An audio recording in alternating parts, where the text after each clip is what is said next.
आज हम प्रेरणादायक और शिक्षाप्रद कहानी सुनेंगे जिसका शीर्षक है कर्तव्य और भावना। प्राचीन समय की बात है।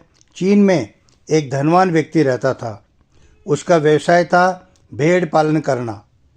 एक बार उसने भेड़ों को चराने और उनकी देखभाल करने के लिए 2 लड़के रख लिए और दोनों लड़कों को आधी आधी भेड़ें बांट दी। कुछ समय तक तो सब ठीक चलता रहा, परंतु धीरे धीरे भेड़ें दुबली होती गई और उनमें से कुछ तो मर भी गई। उसने जांच की कि यह सब क्यों और कैसे हुआ। उसे ज्ञात हुआ कि दोनों लड़के भेड़ों की देखभाल करने के बजाय अपने अपने व्यसनों में लगे हुए हैं। उनमें से एक लड़के को जुआ खेलने की आदत थी। उसे जब भी मौका मिलता वह भेड़ों को छोड़कर जुआ खेलने के लिए जा बैठता था। भेड़ें कहीं से कहीं पहुंच जाती थी और भूखी प्यासी कष्ट पाती थी। यही बात दूसरे लड़के के साथ भी थी। वह पूजा पाठ करने का आदी था।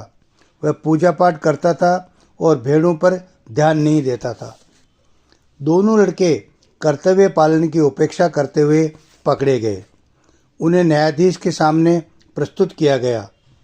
दोनों के कार्य और कारणों में अंतर था, परंतु कर्तव्य पालन की उपेक्षा करने के लिए दोनों समान रूप से दोषी थे। न्यायाधीश ने दोनों को समान रूप से दंडित किया और कहा कि कर्तव्य की उपेक्षा करके जो भी कुछ किया जाता है वह व्यसन ही है। व्यसन में चाहे जुआ खेला हो चाहे पूजा पाठ किया हो, कर्तव्य की उपेक्षा तो दोनों में ही है।